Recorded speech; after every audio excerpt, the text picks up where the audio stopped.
आत्मा के सभी गीत गाओ, तो आवागमन से सभी छूट जाओ।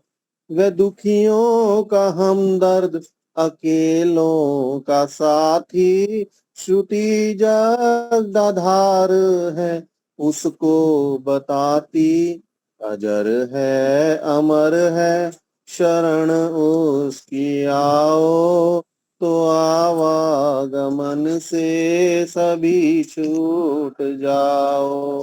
परमात्मा के सभी गीत गाओ, तो आवागमन से सभी छूट जाओ। है गागर में सागर भरा वेद वाणी, चहु ऋषियों द्वारा गई जो बखानी। उसी दीप से मन का दीपक जलाओ, जो आवागमन से सभी छूट जाओ। वे आनंद घन है, सकल दुख हरैया, पिता माता वही है, सखा और भैया। उसी से करो प्रीत प्रीतम बनाओ, तो आवागमन से सभी छूट जाओ। परमात्मा के सभी गीत गाओ, तो आवागमन से सभी छूट जाओ। है योगी समाधि में जिसको पुकारे, जमाने के वैभव की चाहना विसारे। उसी में लगन सब तुम भी लगाओ, तो आवागमन से सभी छूट जाओ। परमात्मा के सभी गीत गाओ, तो आवागमन से सभी छूट जाओ। ओम धन्यवाद। बहुत सुंदर।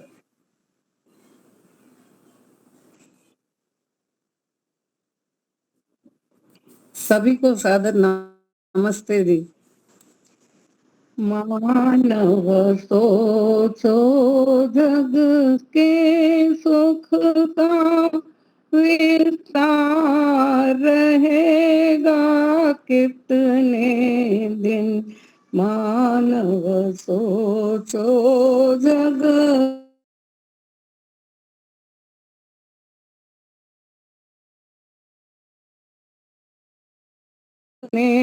दिन, यह मान रहेगा कितने दिन।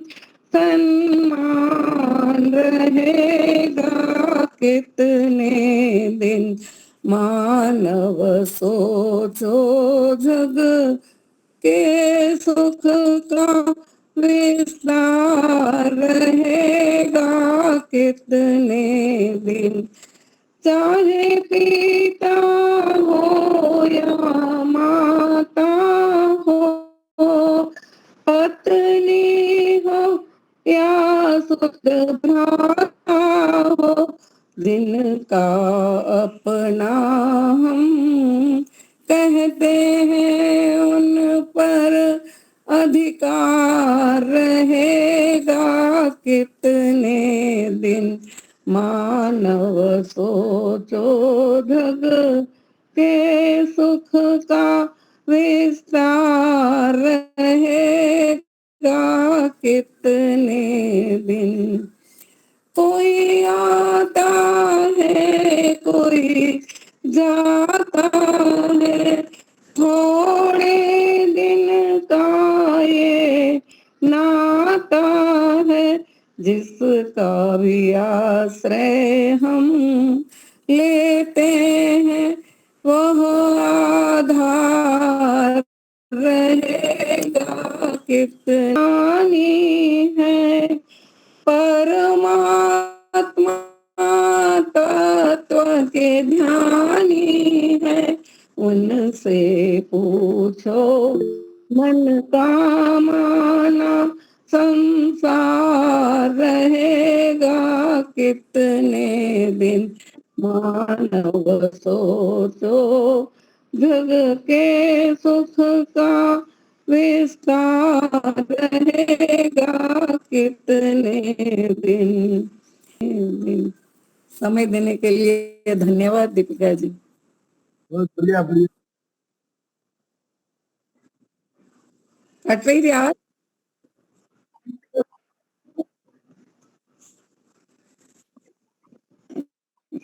हाँ जी, मैं बोलूं?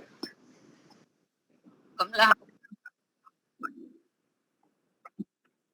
हाँ जी, ओम सबको सादर नमस्ते आचार्य जी। आचार्य जी आ गए हैं? जी जी हाँ, तो प्रारंभ कर सकते हैं। हाँ, आप जी प्रारंभ करिए आचार्य। नमस्ते आचार्य जी। नमस्ते।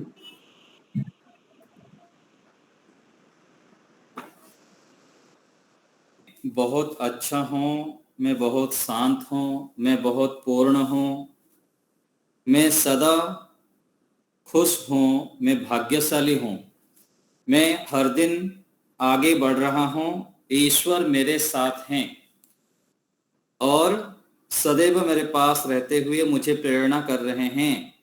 मैं ईश्वर की सबसे बड़ी श्रेष्ठ रचना हूँ, मैं महान हूँ, मैं दृढ़ आत्मविश्वास से भरा हुआ हूँ, मैं बुद्धिमान हूँ, मैं बुद्धिमती हूँ। ऐसे श्रेष्ठ विचारों के साथ जो जीता है वह अपने जीवन को शीघ्रता से, सरलता से सुखमय कर देता है, श्रेष्ठता से युक्त हो जाता है। तो अपने आप को हर समय ऐसे सकारात्मक शब्दों से, विचारों से, दिव्यताओं से युक्त रखना है। यदि हम अपने नजर में श्रेष्ठ नहीं होते हैं, महान नहीं होते हैं, हर समय आत्मविश्वास से भरे हुए नहीं रहते हैं, तो ये हमारे लिए हानिकारक है। हम अपने हाथों में अपना सुख दुख को निर्माण करते हैं। स्वयं हम सुख को लाते हैं अथवा दुख को लाते हैं। क्या ला रहा हूं मैं, यह स्वयं को निर्णय करना होता है, विचार करना होता है और सावधान, सतर्क, जागरूक रहते हुए अपना निर्माण करना होता है, बहुत सावधानी से। तो हमें इसको ध्यान रखनी है। यदि हम जागरूक नहीं रहेंगे, सावधान नहीं रहेंगे, तो ये हानि होगी। तो अपने आप को हर समय श्रेष्ठता से, दिव्यताओं से युक्त रखना है। ईश्वर मेरे साथ हैं, मैं सदैव ईश्वर के साथ विद्यमान हूं, यह विचार जब हम उपस्थित रखते हैं तो बहुत हमारे लिए लाभकारी होता है। एक होता है शरणागति, शरण में रहना। जैसे छोटे बालक माता के शरण में रहता है, माता के आश्रय में रहता है, ऐसे ही साधक व्यक्ति, बुद्धिमान व्यक्ति, योगाभ्यासी व्यक्ति परमात्मा के शरणों में रहता है। हर समय परमात्मा के दिव्यता को, महानता को, उपस्थिति को जब स्मरण रखते हैं तो हम सुखों को लाते हैं अपने पास अथवा सुखों के साथ रहते हैं। जब इन विस्मृति में हम रहते हैं, इन चीजों को भूल जाते हैं, अपने अस्तित्व को भूल जाते हैं कि आज संसार में हम देखते हैं बहुत सारे लोग रात को सोते हैं, सुबह उठते नहीं है। और हम कितने सौभाग्यशाली हैं, प्रत्येक दिन उठते हैं। और अनेक सारे लोगों के पास अच्छे बुद्धि नहीं है, अच्छे शरीर नहीं है, खान पान नहीं है, फिर भी हम कितने अच्छे भाग्यशाली हैं।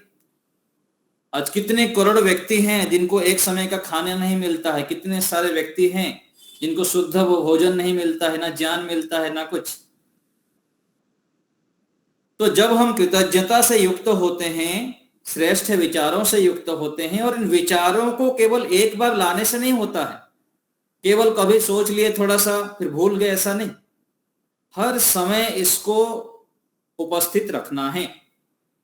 सांख्य दर्शन में कहा गया आवृत्ति ही असकृत उपदेशात। जो भी हम पढ़ते हैं, सुनते हैं, जानते हैं, उनको बार बार असकृत, बार बार, सकृत अर्थात एक बार, असकृत अर्थात बार बार आवृत्ति करें। किसी चीज को हम आवृत्ति करते हैं तो हमारे अभ्यास बन जाता है, हमारा स्वभाव बन जाता है। और सुख के, शांति के, प्रसन्नता के, निर्भयता का मूल स्रोत क्या है? अभ्यासों की दिव्यता। कोई ध्यान नहीं करता है और एक व्यक्ति ध्यान घंटों तक कर देता है, तो ये कैसे कर रहा है? घंटों तक आराम से, एकाग्रता से ईश्वर में लीन हो जाता है पूरा। वो अभ्यास किया है, चाहे पिछले जन्मों से अभ्यास किया है अथवा इसी जीवन में अभ्यास किया। 1 मिनट से अभ्यास हम करते हैं कि 1 मिनट तक मुझको पत्थर होकर बैठना है, स्थिर बैठना है। फिर 2 मिनट बढ़ाता है, 5 मिनट बढ़ाता है, और अभ्यास करते करते करते व्यक्ति अपने मन इंद्रियों को वश में कर लेता है। तो हम अपने आप को वश में कर सकते हैं, कोई भी असंभव नहीं है। असंभव मान लेते हैं, कठिन मान लेते हैं, तो यह हमारे लिए मुश्किल हो जाता है, नहीं कर पाते हैं हम। तो कठिनता और सरलता अभ्यास के ऊपर निर्भर करता है। हम अभ्यास, दिव्य चीजों का अभ्यास करें। जैसे कहा गया ना, वेद को पढ़ना पढ़ाना और सुनना सुनाना, श्रेष्ठ कार्यों को करना कराना। जितना हम करते जाते हैं उतना हम दिव्यता की ओर बढ़ते हैं। सरलता से सुखों को खरीद के लाते हैं, चयन करते हैं सुखों को। तो हम सुखों को ला सकते हैं अपने विचारों से, अपने कर्मों से। तो सुख चाहिए तो अपने विचारों को हम दिव्य बनाएं। इसलिए कहा गया ज्ञान, ज्ञान को सबसे मुख्य कहा गया। नहीं ज्ञाने न सदृशम पवित्रम इह विद्यते। ज्ञान से ही व्यक्ति सुखी होता है, दुखी होता है। विद्या, न विद्या विना सौख्यम नराणाम जायते ध्रुवम। यदि स्थायी सुख चाहिए, ध्रुव स्थिर सुख चाहिए, तो विद्याभ्यासम समाचरेत। अतो धर्मार्थ मोक्षेभ्यः विद्याभ्यासम समाचरेत। धर्म, अर्थ का मोक्ष को सिद्ध करना चाहते हैं, दुखों से छूटना चाहते हैं, सरलता से स्थिर सुख को प्राप्त करना चाहते हैं, शांति प्राप्त करना चाहते हैं, स्वास्थ्य प्राप्त करना चाहते हैं, तो उसके लिए कहा गया कि हम विद्याभ्यास करें, दिव्य अभ्यासों को अपने जीवन में धारण करें। अभ्यासों की दिव्यता, केवल वही अभ्यास व्यक्ति को महान बना देते। सामान्य व्यक्ति और महान व्यक्ति में क्या फर्क है? केवल अभ्यास, केवल एक एक गुण को व्यक्ति जब धारण करता जाता है, वही व्यक्ति महान बन जाता है, महापुरुष बन जाता है, महामानव बन जाता है, देवता बन जाता है। एक व्यक्ति सुन लिया, इधर से सुना उधर चला गया।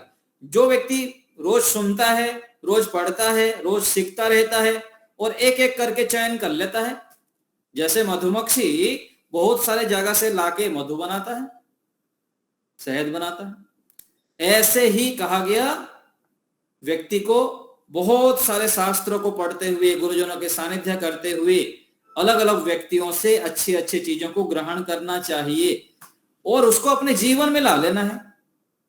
बोलना और करना, बोलते भी जाना भी, बोलने के लिए भी बताया गया। बार बार जब हम बोलते हैं तो 10 बार बोलेंगे तो कम से कम 1 बार तो करेंगे। इसलिए तो कहा गया पढ़ना भी है, पढ़ाना भी है, सुनना भी है, सुनाना भी है। क्योंकि मनुष्य अल्पज्ञ होने से बार बार जब नहीं पढ़ता है, बार बार नहीं सुनता है, वो भूल जाता है। और वो भूलना क्या है? युद्ध क्षेत्र में यदि शस्त्र यदि भूल गए, जैसे हम रामायण महाभारत में सुनते हैं ना, कई बार वो अस्त्र उठाया, वो मंत्र भूल गया, कौन सा अस्त्र लाना था। तो यही है, युद्ध क्षेत्र में कौन सा अस्त्र किसके विरुद्ध में प्रयोग करना यदि नहीं आएगा तो आक्रमण होकर मर जाएंगे। ऐसे ही यहां बुद्धिमान कौन है, ज्ञानी कौन है, कौन सफल होता है यहां व्यवहार में, कौन सुख शांति से युक्त होता है? जो देश काल परिस्थिति के आधार पर निर्णय लेने में समर्थ होता है, वही एक स्थिति होता है। एक व्यक्ति दुख, हताश, निराश, परेशान, डिप्रेशन से युक्त हो जाता है, वही स्थिति। और दूसरे व्यक्ति उसी जगह पर ही शांत प्रसन्न निश्चिंत रहता है, सरलता से काम को समाप्त कर देता है। तो हमें ज्ञान निरंतर प्राप्त करना है, अपने विचारों को दिव्य बनाने के लिए विद्याभ्यास लगातार करना बहुत आवश्यक है। इसलिए कहा गया ऋते ज्ञानान न मुक्ति, ज्ञान के बिना मुक्ति नहीं है। मुक्ति अर्थात दुखों से छूटना, ज्ञानान मुक्ति कहा गया। और बंधो विपर्ययात, जितना हम विपर्य अर्थात मिथ्या ज्ञान से युक्त होंगे उतना बंधन से युक्त होंगे, बंधन में रहेंगे। तो ऋषि दयानंद जी को हम जब पढ़ते हैं, ऋषियों को पढ़ते हैं, महापुरुषों को पढ़ते हैं, तो हमको पता लगता है कि जीवन को हम विषाद बनाकर जो जी रहे हैं यह हमारे लिए हानिकारक है। जीवन को उत्सव बनाने के लिए, महान बनाने के लिए हमको ऋषियों के सानिध्य करना पड़ता है, वेदों का सानिध्य लेना पड़ता है। वेद के सानिध्य में जाएंगे तो बहुत सारे हमको दिव्य संदेश मिलता है। वेदों के कुछ कुछ पंक्तियां हैं, दो चार आपको सुनाता हूं। सुख के लिए कितना सरल रूप से बताया गया। जात वेदः पुनीहिमा, एक पंक्ति ऋग्वेद में, तो उसमें कहा गया कि हे सर्वज्ञ प्रभु मुझे पवित्र कीजिए। और एक मंत्र के भाग है रमन्ताम पुण्या लक्ष्मी ही, हे ईश्वर मेरे घर में पवित्र कमाई हो। देखिए कितने सरलता से सब बताया गया। मां श्रुतेन विराधिसी, मैं वेद विरुद्ध आचरण ना करूं, मैं वेदानुकूल आचरण ही करूं। और मेधाम धाता ददा तुम्हें, हे परमेश्वर मुझे मेधा बुद्धि दीजिए। और दूसरे एक मंत्र में कहा गया सूर्यस्य आवृतम अन्वावर्ते, मैं सूर्य के समान व्रती बनूं, व्रत संकल्प से युक्त हूं। जैसे वहां कहा गया ना सूर्य चंद्रमसो विव स्वस्ति पंथा मनुचरेम, कि मैं सूर्य और चंद्रमा के समान नियमित बनूं। जैसे सूर्य प्रत्येक दिन सुबह उदय होता है, कभी ऐसा होता है क्या कि सुबह हो गया और अंधेरा ही है। और एक मंत्र में कहा गया कि अग्नि अन ऋणो भवामी, मैं सदा ऋण से मुक्त हूं। हम यहां क्या करते हैं, यदि किसी के उपकार है और उसके प्रति हम कृतज्ञ नहीं होते हैं, ऋणी बन जाते हैं। इसलिए बुद्धिमान व्यक्ति दूसरे के द्वारा किए हुए उपकारों को स्मरण करता है, स्वीकार करता है, कृतज्ञ होता है।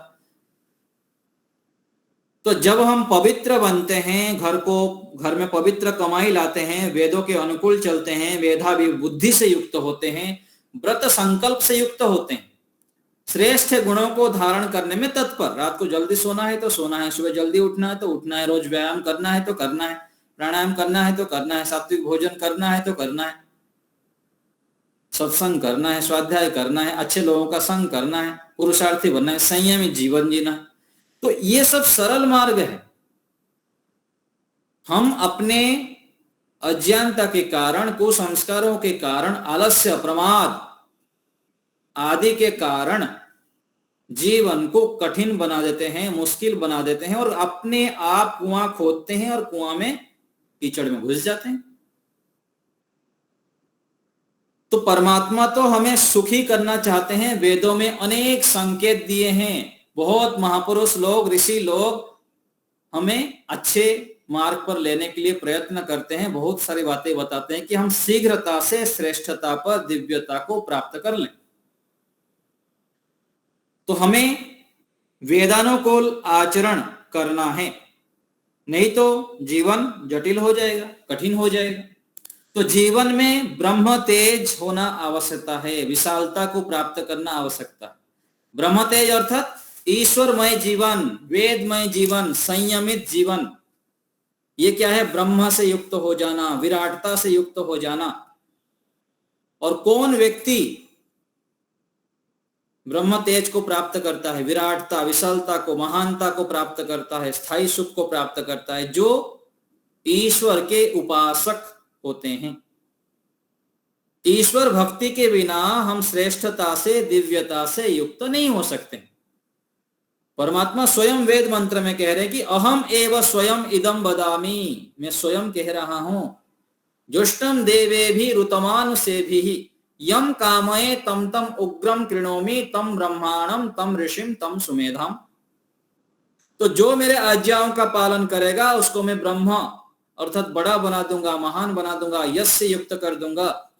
उसको मैं सुमेधा, अच्छे मेधा से, श्रेष्ठ मेधा से युक्त कर देता हूं। अंतर्यामी रूप से जो प्रेरणा होती है उसको मैं देता हूं, अर्थात जो मैं सबको देता हूं वो जान पाता है। परमात्मा किसको देते हैं किसको नहीं देते हैं ऐसा नहीं है, सबको देते हैं एक साथ। लेकिन व्यक्ति के संस्कार, कुसंस्कार, मलिन चित्त के कारण परमात्मा की प्रेरणा को अनदेखा कर देता है। एक बार कर दिया, 2 बार कर दिया, 4 बार कर दिया, ऐसे करते करते वो फिर वो प्रेरणा समझ में ही नहीं आता। एक व्यक्ति झूठ बोलता है, एक बार झूठ बोला, संकेत हुआ कि नहीं ये गलत है, दूसरे बार किया फिर भी गलत हुआ, तीसरे बार, चौथे बार, ऐसे करते करते करते वो व्यक्ति को समझ में ही नहीं आता। ऐसे ही बहुत सारे जो गलत खान पान है, असंयमित जीवन है, सभी जगह पर व्यक्ति को सब पता है, लेकिन बार बार बार जब उसको अनदेखा कर देता है तो कुछ दिनों के बाद वो फिर समझ में नहीं आता कोई प्रेरणा आती। तो ईश्वर सुमेधा से युक्त कर देते हैं और कह रहे हैं कि ऋषि बना देते हैं, मंत्र दृष्टा बन जाता है, वो श्रेष्ठता से युक्त बन जाता है और स्वयं अपने जीवन को प्रकाशित कर देता है, महान कर देता है, दिव्यता से युक्त कर देता है। तो हम अपने भावना को दिव्य बनाएं, संकुचित भावना से आगे उठें। समाज, राष्ट्र, विश्व के लिए हम सोचें कि मैं अपने माध्यम से क्या कर सकता हूं, यज्ञ के माध्यम से और भिन्न भिन्न अलग अलग क्रियाओं के माध्यम से क्या कर सकता हूं जिससे कि अपने परिवार, समाज, राष्ट्र के लिए मैं उपयोगी बन सकता हूं। परोपकार की भावना, दिव्य भावना। एक जगह पर कहा गया परोपकाराय पुण्याय पापाय परपीडनम। जितना हम परोपकार करेंगे उतना पुण्य, और जितना हमारे माध्यम से, हमारे कर्मों से, हमारे विचारों से दूसरे को हानि होगा उतना पाप। और पुण्य के संचय से ही हम दिव्य बनते हैं, दिव्य भावनाओं से युक्त बनते हैं, महान बनते हैं।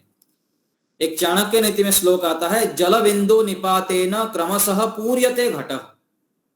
जैसे जल में बूंद बूंद जल मिल के घट पूरा हो जाता है, घड़ा भर जाता है बूंद बूंद पानी पड़ते हुए, ऐसे ही सहेतु सर्व विद्यानाम धर्मस्य च धनस्य च।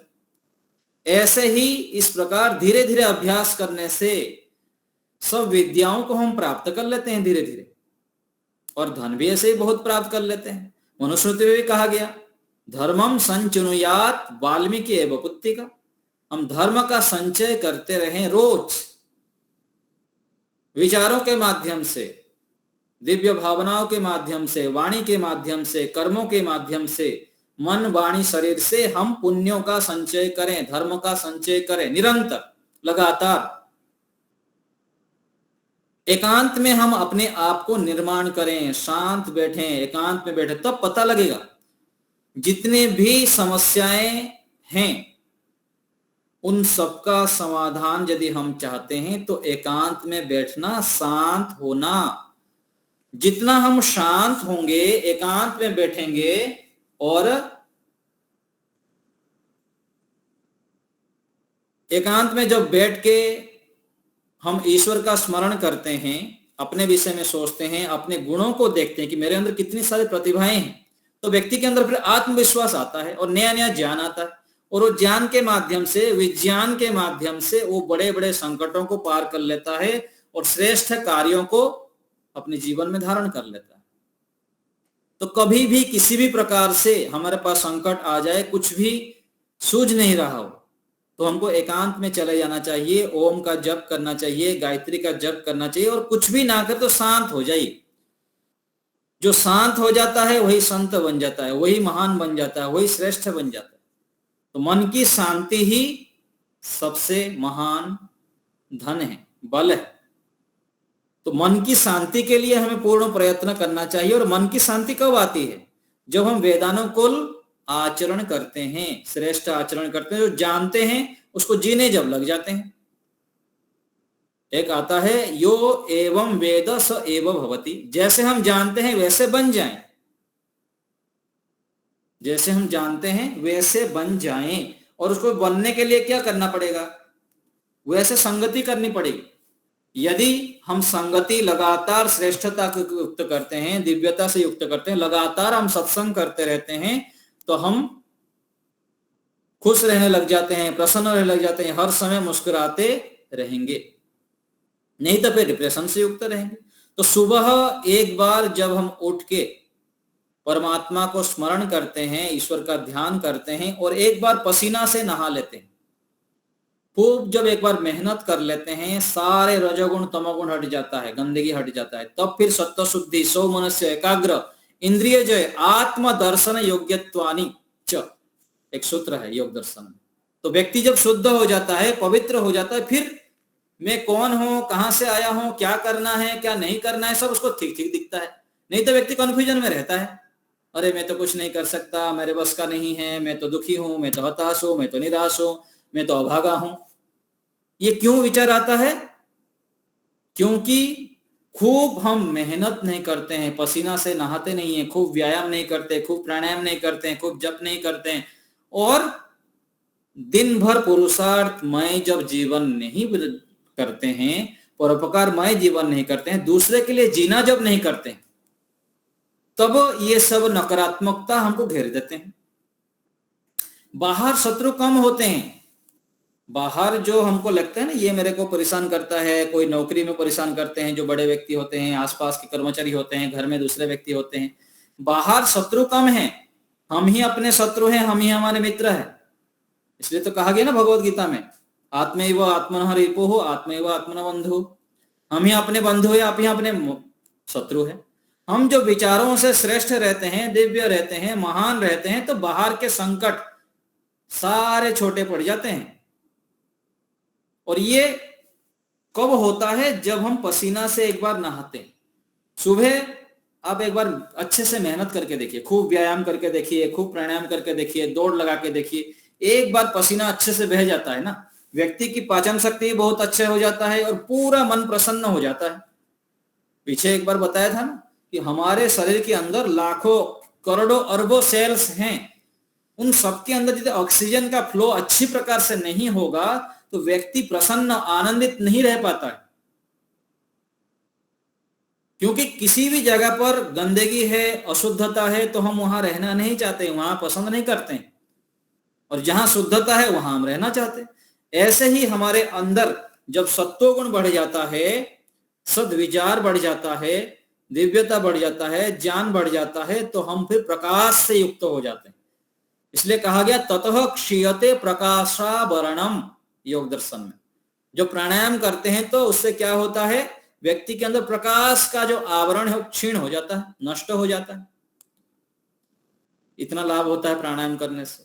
इसलिए ऋषि लिखते हैं कि प्राणायाम कम से कम 3 बार तो अवश्य ही करना है, रोज करना, और 5 बार 7 बार 11 बार करे तो बहुत अच्छा। तो ज्ञान के बिना, सत्वगुण के बिना व्यक्ति के अंदर चंचलता, खिन्नता, व्यग्रता, उदासीनता, निराशा आदि घिर आ जाती है। तो हमें इन सबको दूर करना है, तब जाके सरलता से सुखी हो सकते हैं। और दरिद्र कौन है? तो कहा गया यस्य तृष्णा विशाला, जिसकी तृष्णा विशाल, इच्छाएं अधिक है, मेहनत कम करता है, इच्छाएं बहुत करते हैं, वही दुखी रहता है। इच्छा ही करनी चाहिए, श्रेष्ठ इच्छा करनी चाहिए, धन संपत्ति ऐश्वर्य सब कुछ हो, धर्म पूर्वक यदि हमारे पास आता है तो इच्छाएं अच्छी बात है। लेकिन धर्म पूर्वक नहीं है, अधर्म पूर्वक यदि इच्छाएं करते तो उसी को ही तृष्णा कहा गया, और इस तृष्णा के कारण व्यक्ति फिर दुखी रहता है। और एक बुद्धिमत्ता की बात है कि हमको धन से अधिक जनबल को संग्रह करना चाहिए। चाहे धन कम हो चलेगा, लेकिन हमारे पास जो संबंधी है, हमारे मित्र है, हमारे आसपास के लोग हैं, वो हमारे अनुकूल हो, हमारे प्रिय हो, ये बहुत आवश्यक है। यदि हमारे पास अच्छे मित्र होते हैं, हमारे संबंध अच्छा होता है, तो हम खुशी रह सकते हैं, खुशी पूर्वक रह सकते हैं, सुखी पूर्वक रह सकते हैं, शांत रह सकते हैं, प्रसन्न रह सकते हैं। मान लीजिए धन संपत्ति सब है, परिवार में शांति नहीं है, हमारे कोई अच्छे मित्र नहीं है, अच्छे के गुरु आचार्य नहीं है, हमारे कोई संबंध अच्छा नहीं है, तो सारा खाली धन संपत्ति जितना भी। तो धन के साथ साथ हमको जन को भी कमाना चाहिए, मनुष्यों को भी कमाना चाहिए, अधिक से अधिक हमको लोगों को खुशियां बांटते रहना चाहिए। मेरे माध्यम से कितने लोगों को, कितने प्राणियों को, पशु पक्षी कीट पतंग गाय आदि से लेकर सभी को मैं क्या दे सकता हूं। जो ऐसे सोचता है वही व्यक्ति सरलता से सुखों को अपने पास ले आता है, पूर्णता से ले आता है। तो इसलिए प्रत्येक दिन गायों के लिए भी कुछ निकालते हैं, पीछे के जो माएँ होते थे आजकल भी निकालते हैं, कुत्ते के लिए निकालते हैं, पक्षियों के लिए निकालते हैं। अलग अलग जगह पर हमको मनुष्य के साथ साथ पशु पक्षियों को लिए भी, प्राणी जगत के लिए भी सोचना चाहिए। यज्ञ हम जो करते हैं, अग्निहोत्र देव यज्ञ, क्या करते हैं, यज्ञ हम करते हैं तो लाखों करोड़ों प्राणियों को हम अच्छे ऑक्सीजन देते हैं, तो इससे बहुत लाभ होता है, व्यक्ति सामान्य से विशेष बन जाता है। और अग्नि के संपर्क में जब आते हैं, अग्नि को कहा गया अग्नि अग्रणी भवती, पर अग्नि जो है आगे बढ़ने वाली है। जैसे हम टॉर्च दिखाते तो हमको आगे ले जाता है, सूर्य का प्रकाश होता है, अग्नि हमको दिखाने वाला होता है। तो अग्नि आगे बढ़ने वाला है, हर समय ऊपर उठने वाला है, तो अग्नि के साथ जब हम रहते हैं तो व्यक्ति फिर आगे बढ़ता है। परमात्मा की देखिए बड़ी कृपा, मैं सुबह शाम दोनों समय यज्ञ करता हूं, अभी तो मौन के समय में अखंड दीपक भी जल रहा है मेरा। तो जितना हम अच्छे अग्नि अर्थात जो ज्ञानवान व्यक्ति होते हैं, ऋषि होते हैं, महापुरुष होते हैं, उनके संग भी हम रहेंगे तो लगातार हम आगे बढ़ते रहेंगे।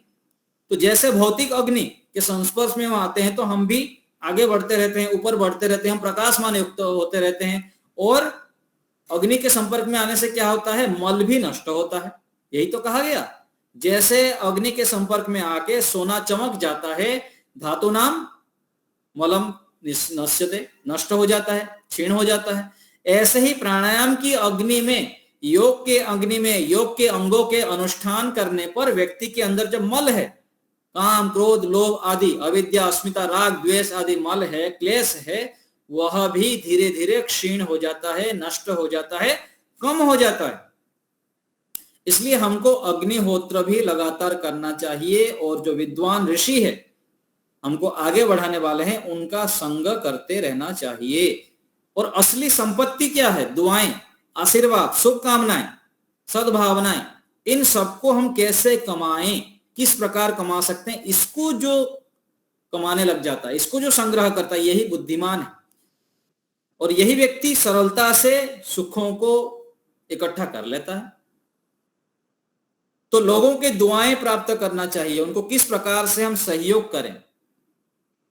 देखिए कितने सारे लोग होते हैं, अनाथालय चलाते हैं, गौशाला चलाते हैं, अलग अलग जगह पर सेवाएं देते हैं, कितना अच्छा कार्य है, भारत में बहुत लोग करते हैं ऐसे। तो हम भी ऐसे ही अवसर ढूंढें, या तो स्वयं करें अथवा दूसरे कहीं कोई कर रहा है तो जाके वहां पर सहयोग करें। तो एक कहानी है, एक बार कोई बड़े सेठ थे, तो शहर में उनका बहुत नाम था। तो उनके घर में उनके जो पोता था वो बहुत रोगी रहता था, अस्वस्थ रहता था। तो अस्वस्थ होते होते एक बार क्या हुआ कि उनके पोते के जन्मदिन के अवसर पर उनके घर में बहुत बड़ा कार्यक्रम रखे, पूरा शहर के लोगों को बुलाए। बुलाने के बाद उस दिन जब कार्यक्रम हुआ, उसी दिन ही उनकी जो पोते था कुछ दिनों से सीरियस चल रहा था, उस दिन विशेष सीरियस हो गया। उससे एक दिन पहले जन्मदिन के सारे डॉक्टर दिखा दिया, सब लोग दिखा दिया, सभी लोग हाथ उठा दिए, अर्थात मृत्यु के मुख पर चले गए। तो क्या करें, कल जन्मदिन है, इतने सारे सब व्यवस्था की हुई है। तो कोई उनको सलाह दिया कि ये जो आप सबको बुलाए हैं, इन सबको बुलाने की अपेक्षा इन सबको लेके जो भी आपको व्यवस्था की है खाने पीने की, इनको लेके गरीबों के झोपड़पट्टी में दे दो। तो ऐसे पूरा शहर में जाके उनके रिश्तेदार सभी लोग लेके बांट दिए। तो सभी की दुआएं मिला, सबके आशीर्वाद मिले, सबके शुभकामनाएं मिला। तो उसके कारण फिर उस पुण्य के कारण, वो जो लोगों के आशीर्वाद के कारण उनके जो पोता था वो ठीक हो गया। तो ये जो कहानी है और ये जो दृष्टांत हमको मिलता है, ये सच्चाई है जीवन की। जिसके जीवन में अधिक से अधिक पुण्य है, दूसरे के लिए जो जीता है, दूसरे के उपकार के लिए जीता है, अथवा दूसरे के लिए देने के लिए भावना जो ऐसे जीता है, उसके जीवन में दुख कष्ट बाधाएं परेशानी कम होंगे, सबसे कम। और अधिक से अधिक बड़े से बड़े समस्याएं आ जाने पर भी वो कूद के चला जाता है। महापुरुषों के जीवन में बहुत कुछ संकट आया, लेकिन वो कूद के चले गए, सरलता से पार कर गए।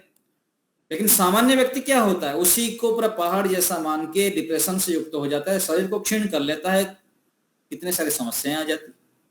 तो हमें पुण्यों का संचय करना है। श्रेष्ठ धन यही है, यही संपत्ति है, श्रेष्ठ धन है।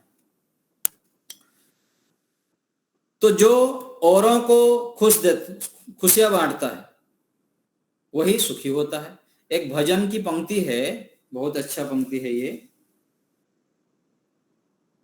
हाँ, इसमें कहा गया, हमको मन की शक्ति देना, मन विजय करें, दूसरों से पहले खुद को जय करें। तो जो खुद को जय नहीं करता है, अर्थात स्वयं के इंद्रियों को वश में नहीं करता है, वही सुखी नहीं हो सकता, शांत नहीं हो सकता, प्रसन्न नहीं हो सकता। हम तो चाहते हैं सुखी होना, शांत होना, प्रसन्न, और है भी, नहीं है ऐसा नहीं है, लेकिन हमारे पास जो है कितना है ये हमको निरीक्षण करना, और चाहते हम कितना। हमारे पास है 40%, 50%, लेकिन हम चाहते हैं 100, और 100 के पास कैसे पहुंचना है उसके लिए हम चर्चाएं करते हैं, विचार करते हैं, सत्संग करते हैं। तो मन की शक्ति अर्थात हम मन को अपने बस में करें। मन रूपी जो साधन है, जैसे गाड़ी को हम बस में नहीं करने से गाड़ी हमारे से एक्सीडेंट हो जाता है, फिर हमको हानि उठानी पड़ती है, शरीर की भी हानि होती है, गाड़ी की भी हानि होती है। ऐसे ही मन बुद्धि रूपी जो साधन ये चमत्कारिक है, सारे इंद्रिया चमत्कारिक है। क्या देखना, कितना देखना, कब खाना, कब सुनना, इन इंद्रियों को जब अपने बस में नहीं लाते हैं तो यही साधन हमारे लिए दुखदायी होता है। रोज दुखों से हम भर जाते हैं, रोज अधिक खा लेते हैं, अधिक देख लेते हैं, अधिक कुछ ना कुछ करते रहते हैं, उसके कारण हमको दुखी होना होता। इसलिए कहा गया जो प्राणायाम आदि है ना, खूब व्यायाम करना, आसन करना। जब हम आसन करते हैं ना, एक एक देखिए, आप पश्चिमोत्तानासन करेंगे, अलग अलग आसनों को करेंगे ना, आसनों से पूरा जो इंद्रियां है ना और जो नस नाड़ियां खींचता है, जब नस नाड़ियां खींचता है और उसमें काम लेते हैं तो सारे मन इंद्रिया आदि शांत हो जाते हैं। जब हम शरीर से काम लेते हैं तो थक जाते हैं और फिर दूसरे इधर उधर के काम में नहीं लगेंगे, जो हम चाहेंगे वही उस काम में फिर लगते हैं दिन भर। तो आसनों को करने से भी विशेष स्थिरता होती है, और जितना जितना व्यक्ति उम्र से बड़ा होता है, नस नाड़ियां शरीर का जकड़ जाता है, उतना अकड़ भी जाता है, बुद्धि भी ऐसे अकड़ जाती है और जीवन भी ऐसे अकड़ापन होता है, अर्थात घमंड आ जाता है। और जो व्यक्ति आसन करता है, प्राणायाम करता है, व्यायाम खूब करता है, शरीर को लचीला रखता है, मन बुद्धि आदि को शुद्ध रखता है, वही व्यक्ति विनम्र बन जाता है, कृतज्ञ बन जाता है, सरल बन जाता है। और सरलता, विनम्रता ही असली धन है। विद्या ददाति विनयम। तो हमारा असली धन क्या है? हम कितने विनम्र बनते हैं, विद्या प्राप्त करके, ज्ञान प्राप्त करके, अलग अलग प्रकार से हम ऐश्वर्य को प्राप्त करते हैं, धन को प्राप्त करते हैं, बल को प्राप्त करते हैं। सब प्राप्त होने के बाद यदि हमारे अंदर विनम्रता है, सरलता है, तो हम पास हो गए, हम सफल हो गए। और यही पैमाना है जीवन, खुशी, सुखमय जीवन की पैमाना यही है। तो हमको एक बार अच्छे प्रकार से व्यायाम, प्राणायाम आदि करके शरीर को थकाना चाहिए। और एक कहा गया कि जो बह जाता है वो भोगी और जो ठहर जाता है वो योगी। कोई भी मन में विचार आया, यदि हम बह गए, खाने की इच्छा हो गई, समय नहीं हुआ है, अथवा असमय पर खाने की इच्छा हो गया, नहीं खाना, खा लिए, तुरंत मन में आया कर लिए, मन में आया कर लिए, विचारे नहीं क्या करना क्या नहीं करना, समय था नहीं था, जो मन में आया उसी के अंदर बह जाते हैं तो भोगी बन जाएंगे। और जो ठहर जाता है, करना चाहिए नहीं करना चाहिए ना, नहीं करना चाहिए, इसलिए कहा जाता है बहुत बड़ा सेंसर लगा के रखना होता है, ये करना है ये नहीं करना, जो वेद विरुद्ध है वो नहीं करना है, जो शास्त्र विरुद्ध है वो नहीं करना है, जो बड़ों के विरुद्ध है हमको पता है नहीं करना है, क्योंकि करेंगे तो दुख मिलेगा, मुझको ही मिलेगा और भयंकर दुख मिलेगा, इसी जीवन में मिलेगा, फिर अगले जीवन में संस्कार बढ़ते बढ़ते बहुत सारा हानि होती। तो ये निर्णय जो होता है ये बुद्धि के काम है, इसलिए कहा ना धियो योनः प्रचोदयात् मेधाम में वर्णम ददातु, कहा गया है वर्ण श्रेष्ठ, मुझको मेधा, श्रेष्ठ मेधा दीजिए। मेधा बुद्धि यदि नहीं होंगे तो हम निर्णय ठीक नहीं कर पाए, क्या करना क्या नहीं करना। और ये बुद्धि आती है पवित्रता से, संयम से, धर्म आचरण से। धर्म से ही सुख मिलेगा, धर्म से ही बुद्धि की संयमित आएगी, बुद्धि की जो निर्णय की क्षमता है बढ़ता है संयम से। जितना व्यक्ति ब्रह्मचर्य का पालन करता है, खान पान देखना सुनना आदि में संयम रहता है, उतने उतने उसके निर्णय शक्ति पूरा विशाल बनता है, श्रेष्ठ बनता है, दिव्य बनता है। और उस निर्णय के कारण से अपने आप को तो सुखी करता ही है, लेकिन वो अपने निर्णय के कारण से परिवार में, समाज में, सभी जगह पर बड़े बड़े संकटों को टाल देता है, बड़े बड़े कष्टों को भी दूर कर देता है, समस्याओं को भी दूर कर देता है, और वही व्यक्ति देवता बन जाता है। तो बुद्धि की कनेक्शन कहां से है? संयम से, धर्माचरण से। निर्णय शक्ति, जैसे हम महापुरुषों को देखते हैं, ऋषियों को देखते हैं, तो कैसे कैसे निर्णय लेते थे। भगवान राम जी को देखे, भगवान कृष्ण जी को देखे, कितनी बड़े बड़े प्रतिकूल परिस्थिति में भी इन महापुरुष लोगों ने कैसे शांत रहते थे, प्रसन्न रहते थे। देखिए गजब। भगवान राम जी को देखिए, रात को राज्याभिषेक की घोषणा, सुबह ऐसा। कितने सारे महापुरुष अलग अलग जगह पर हम सुनते हैं, पढ़ते हैं। ये कैसे होता है? ये संयम से होता है, सदाचार से होता है, पवित्र कमाई से होता है, पवित्र आचरण से होता है। और यदि हम ठहर जाएंगे तो जीत जाएंगे, और बह गए, मन में आया कर लिए, मन में आया जो भी है। सुबह उठने हो रहा है, अलार्म बज गया, फिर चलो सो जाते हैं थोड़ा सा। रात को समय हो गया, इतना समय में सोना है, तो चलता रहता है। तो ब्रेक लगाना हमको आना चाहिए।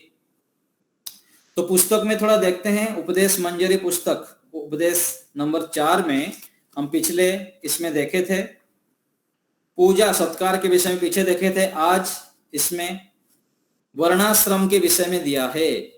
यदि सुख चाहिए तो वर्णाश्रम के विषय में अच्छी प्रकार से हमको जानना चाहिए, समझना चाहिए। ब्रह्मचर्य आश्रम, गृहस्थ आश्रम, वानप्रस्थ आश्रम और संन्यास आश्रम। तो इसमें आया है कि एक जाबाल ऋषि हुए थे। छांदोग्य उपनिषद में आता है कि उनके माताजी व्यभिचारिणी थे, लेकिन गुरु के पास जब गए तो क्या बोले? सत्य बोल दिए कि मेरे माताजी ऐसे हैं, मैं उनके संतान हूं। तो सत्य बोलने के कारण जो गुरुजी हैं उनको स्वीकार कर लिए, और क्या किए? जो सत्य बोलता है वो ब्राह्मण है। आजकल जातिवाद चलता है ना, कि जिस घर में जन्म हुआ उसी जाति का है। ब्राह्मण कुल में जन्म हुआ, चाहे शूद्र जैसा कर्म हो, ब्राह्मण कहा जाता है। लेकिन ऐसे हमारी वैदिक परंपरा नहीं है। तो संस्कार जो होता है ना, जैसे संस्कार है, जैसे कर्म है, उसके आधार पर आश्रमों का चयन होता था। और दूसरा, एक तो आश्रम का है वर्ण व्यवस्था भी, ऐसे शूद्र, वैश्य, क्षत्रिय और ब्राह्मण। तो ब्रह्मचर्य आश्रम का काम क्या है? विद्या प्राप्त करना। और गृहस्थ आश्रम का कार्य क्या है? पंचमहायज्ञ का पालन करना। वानप्रस्थियों का काम क्या है?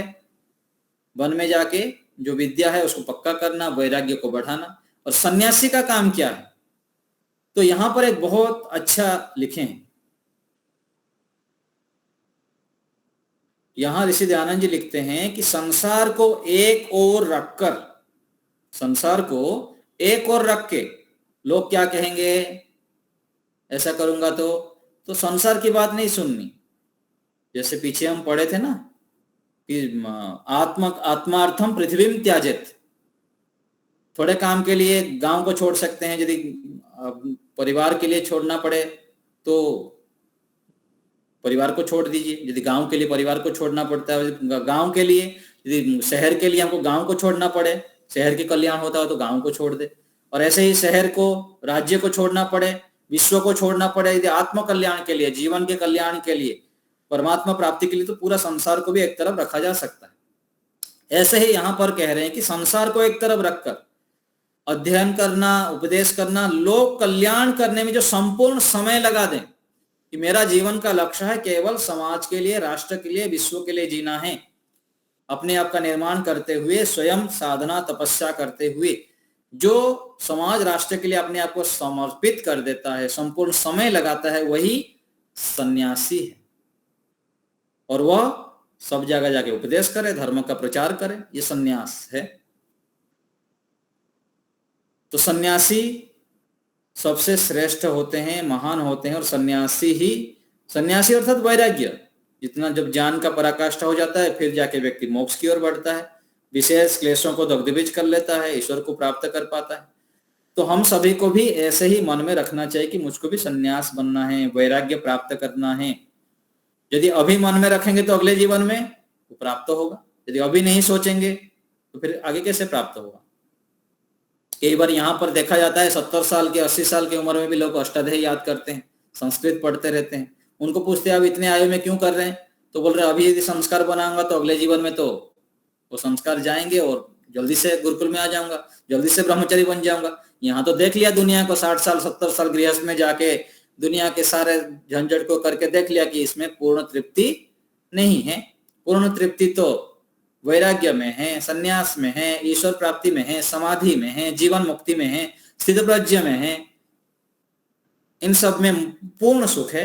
जहां पर जहां योग दर्शन में कहा गया प्राप्तम प्रापणीयम क्षीयम क्षीणम क्षेतव्यम, जो प्राप्त करना था वो पा लिया, जो क्षीण करना था वो क्षीण कर लिया। यह स्थिति प्राप्त करने के लिए हमको तो पढ़ना पड़ेगा, ज्ञान प्राप्त करना पड़ेगा, वैराग्य प्राप्त करनी पड़ेगी और समाज राष्ट्र के लिए अपने आप को समर्पित कर देना पड़ेगा। यज्ञीय भावना से युक्त होकर कार्य करना। और एक सन्यास का यहाँ लक्षण बताया गया, उपदेश करना और अधर्म की निवृत्ति करना।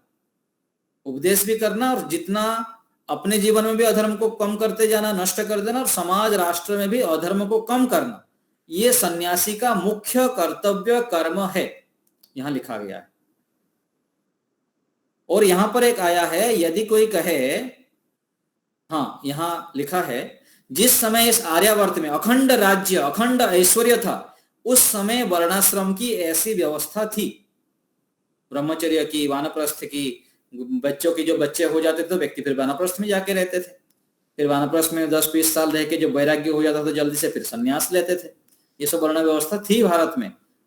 यदि कोई कहे कि गृहस्थ आश्रम का अनुभव किए बिना संन्यास ना लेना चाहिए तो यह कहना अप्रशस्त है, क्योंकि यदि रोग हो तो औषधि देना बुद्धिमानी है। उसी प्रकार जिस पुरुष को विषयाशक्ति की इच्छा नहीं, भोग इच्छा नहीं है, उसे नया संन्यास, उसको संन्यास ले लेना चाहिए। वो तो बना बनाया सन्यासी है, यहां से लिखा है। तो सन्यासी बनने के लिए हमें प्रयत्न करना चाहिए। और यहाँ उपदेश मंजरी पुस्तक में आगे लिखा है, एक जगह पर ध्यान के विषय में लिखा गया है। मूर्त पदार्थों के बिना ध्यान कैसे करें। जैसे लोग बोलते हैं ना कि कोई वस्तुओं को दिखेगा नहीं तो ध्यान कैसे करेंगे, किसकी आकृति का ध्यान करेंगे। तो कह रहे हैं कि ऐसा नहीं है। शब्द का आकार नहीं है तब भी हम शब्द का ध्यान आता है, आकाश का आकार नहीं है तब भी हम आकाश का ज्ञान करते हैं, जीव का आकार नहीं है फिर भी हम अपना पता लगता है कि मैं हूं। ये कैसे हम करते हैं, सुख दुख की अनुभूति करते हैं, इच्छा द्वेष प्रयत्न सब होता है। तो ऐसे ही ध्यान भी करना चाहिए, परमात्मा को सर्वत्र जैसे वेदों में बताया गया है ऐसे मानते हुए। तो साकार का ध्यान कैसे करोगे, साकार के गुणों का ज्ञान आकार होने तक ध्यान नहीं बनता, अर्थात संभव ही नहीं होता। तो ज्ञान के पहले ध्यान हो जाए। तो इस प्रकार से यहाँ ध्यान का वर्णन आया है कि ध्यान हम कर सकते हैं प्रमाणों के आधार पर। जब हम वेदों को पढ़ते हैं, गुरुजनों को सुनते हैं कि ईश्वर इस गुणों से युक्त हैं, ऐसे मानते हुए जब हम करते जाते हैं, विश्वास करते जाते हैं, तो परमात्मा के दिव्य आनंद को हम प्राप्त कर पाते हैं और कर सकते हैं, जरूर कर सकते हैं। उपनिषद में आता है कि लाखों करोड़ों ऋषि मुनि लोग ध्यान के माध्यम से, ईश्वर की भक्ति के माध्यम से समाधि लगाकर अपने क्लेशों को दग्धबीज कर करोड़ों ऋषि मुनि लोग मोक्ष में जा चुके हैं। और हम भी जा सकते हैं, हम भी अपने दुखों को, कष्टों को, समस्याओं को दूर कर सकते हैं, जीवन मुक्त बन सकते हैं, शरीर से पार हो सकते हैं, अगले जीवन को रोक सकते हैं। क्यों नहीं रोक सकते। लेकिन समस्या यह है कि यह जो ज्ञान है हमारा टिकता नहीं, और ये टिकाने के लिए हमको बहुत अधिक पढ़ना पड़ेगा, पढ़ाना पड़ेगा, सुनना पड़ेगा, सुनाना पड़ेगा। बार बार सुनना पड़ता है, बार बार पढ़ाना पड़ता है। आज जो हम आपके सामने बैठे हुए हैं, कितने हजारों कक्षाएं गुरुजनों के सामने बैठ के पढ़े हैं, हजारों, कई हजार, कई वर्षों तक, और कई हजार कक्षाएं तो स्वयं पढ़ा चुके हैं, और अभी भी कितने सारे पढ़ते रहते हैं, सुनते रहते हैं, लिखते रहते हैं। तो अभ्यास करना पड़ता है। अभ्यासों की दिव्यता ही सुख शांति सफलता की प्राप्ति की सरल उपाय है। अभ्यासों की दिव्यता, कोई भी काम असंभव नहीं है, हम सब कुछ प्राप्त कर सकते हैं, बस हम अपने सोच को दिव्य बनाएं, अपने नजर में श्रेष्ठ बने। जैसे प्रारंभ में बताया था कि मैं शांत हूं, मैं प्रसन्न हूं, मैं खुश हूं, मैं बुद्धिमान हूं, मैं प्रज्ञावान हूं। इस प्रकार से अपने आप को हर समय कमांड करें। जैसे हम अपने आप में बीज डालेंगे वैसे हम बोलेंगे मैं बहुत भाग्यशाली हूं, ईश्वर मेरे साथ है, मैं विशेष हूं, मैं दृढ़ आत्मविश्वास से युक्त हूं। इन विचारों को बार बार जब हम दोहराएंगे तो ऐसे हम बन जाएंगे। अभी हम क्या किए हैं अपने आप को, मैं तो दुखी हूं, हताश हूं, निराश हूं, मैं तो कुछ नहीं कर सकता, मेरा बस का नहीं है, मेरा तो भाग्य खराब है, मेरे साथ ऐसा है, मेरे साथ वैसा है। ये सब क्या है? लोगों को देखते हुए, सुनते हुए, पढ़ते हुए और अपने मन ही मन गढ़ंत करके बहुत सारे मान्यताएं अपने विरुद्ध में हम बना दिए हैं। तो ये अभ्यास करके आप देखिए, अच्छे सोचेंगे और लगातार हम जो पुरुषार्थ करते हैं, मेहनत करते हैं, ईश्वर पर भरोसा करते हैं, ऋषियों पर भरोसा करते हैं और संगति ऋषियों का करें, अच्छे अच्छे पुस्तकों को पढ़ें, अच्छे अच्छे प्रवचनों को हम सुनते हैं, लगातार अच्छे फ्रीक्वेंसी में रहते हैं, तो हम महान बन जाते हैं, दिव्य बन जाते हैं और हमारा जीवन बहुत अधिक जल्दी से, सरलता से, सुख शांति से युक्त हो जाता है। तो आज यहीं रखते हैं। सभी का धन्यवाद आचार्य जी। बहुत ही सुंदर। धन्यवाद स्वामी। नमस्ते आचार्य जी। आज हमारे नमस्ते आचार्य जी। ग्रुप है, इसमें आए हैं, आगे के ग्रुप में भी अधिक होंगे मालूम नहीं। हाँ, उसमें लगभग 60 के आसपास थे, अभी इसमें 20 के आसपास लगभग। नमस्ते आचार्य जी। तो यहाँ सुषमा जी, रीना जी, कस्तूर जी, सबको सादर नमस्ते। नमस्ते आचार्य जी। नमस्ते आचार्य जी। अनुज जी, जिमू, वो भी हमारे वैदिक प्रज्ञा में आते हैं, मीना जी है, और भी आए और कुछ चले गए। हमारे यहाँ लाकरोड़ा में अभी गुरु पूर्णिमा, जो गुरुवार को है, गुरु पूर्णिमा है, तो वहाँ एक प्रोग्राम रखा है यज्ञ का, तो आप सभी जरूर पधारें। इसमें स्वामी विवेकानंद जी, स्वामी शांतानंद जी आदि विद्वान गुरुजन आने वाले हैं। और उस दिन से दोपहर के बाद शिविर चालू होगी सत्य की खोज, एक सप्ताह के लिए। तो आप जरूर आइए, पूरी शिविर में आए, बहुत बढ़िया, नहीं तो 1-2 दिन के भी लिए आप आ सकते हो। आते रहिए। हमारा वैदिक प्रज्ञा व्याख्यान माला प्रतिदिन 4 से 5 बजे चलता है, तो एक ही क्लिप होती है, जरूर आप पधारिए। कितनी तारीख से कितनी तारीख तक है शिविर? 10 तारीख से 16 तक है। 10 तारीख गुरु पूर्णिमा गुरुवार है, उससे उस दिन से चालू होगी, तो 16 तक है। अच्छा, 10 से 16 तक है। हाँ जी, 10 तारीख से 16 तक, बस ये 3-4 दिन के बाद ही बोल सकते हैं। जी आज जी 5 तो हो गई। ठीक है, धन्यवाद। उस तो हाँ जी, सादर नमस्ते। आवाज आ रही है?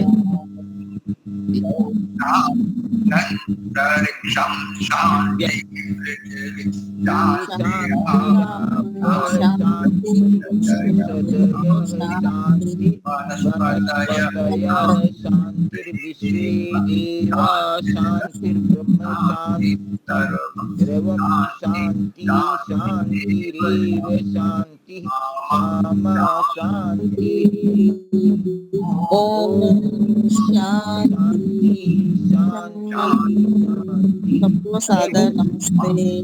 बहुत बहुत धन्यवाद जी, बहुत बहुत आभार। सबको सादर नमस्ते जी। जय घोष। जो बोल है सो अब है। सत्य सनातन वैदिक धर्म की जय हो। मर्यादा पुरुषोत्तम भगवान राम की जय हो। योगीराज भगवान कृष्ण की जय हो। व्याकरण सूर्य गुरु विरजानंद की जय हो। युग प्रवर्तक महर्षि दयानंद सरस्वती की जय हो। भारत माता की जय गौ माता की, जय हो बाप अच्छा हो देश के अमर शहीदों की, जय हो देश की ज्योति, जलती रहे जलती रहे, ओम का झंडा, ऊंचा आर समाज, अमर रहे सत्यार प्रकाश, घर घर हो प्रणव ध्वनि,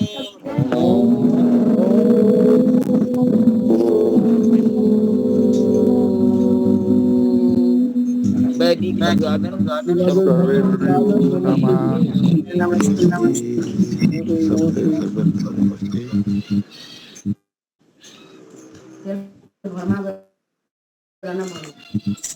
नमस्ते सभी को सादर नमस्ते, सभी को सादर नमस्ते। नमस्ते। आप जरूर पधारिए। 4 से 5 सोम से शनिवार हमारी 2 सन्यासी होती है, तो आप अनेक विद्वानों को आप सुन सकते हो। इलाहाबाद की जन्मभूमि जरूर पधारिए। जिसको संस्कृत सीखना है उनके लिए भी एक और कक्षा भी रखी है। जिसको न्याय दर्शन घर बैठे सुनना हो, सीखना हो, तो रात्रि को भी 8 से 9 बजे होता है। तो वैदिक प्रज्ञा व्याख्यान माला उस ग्रुप में आप मिल जाएगी, या तो हमने बताया, हम आपको भेज देंगे।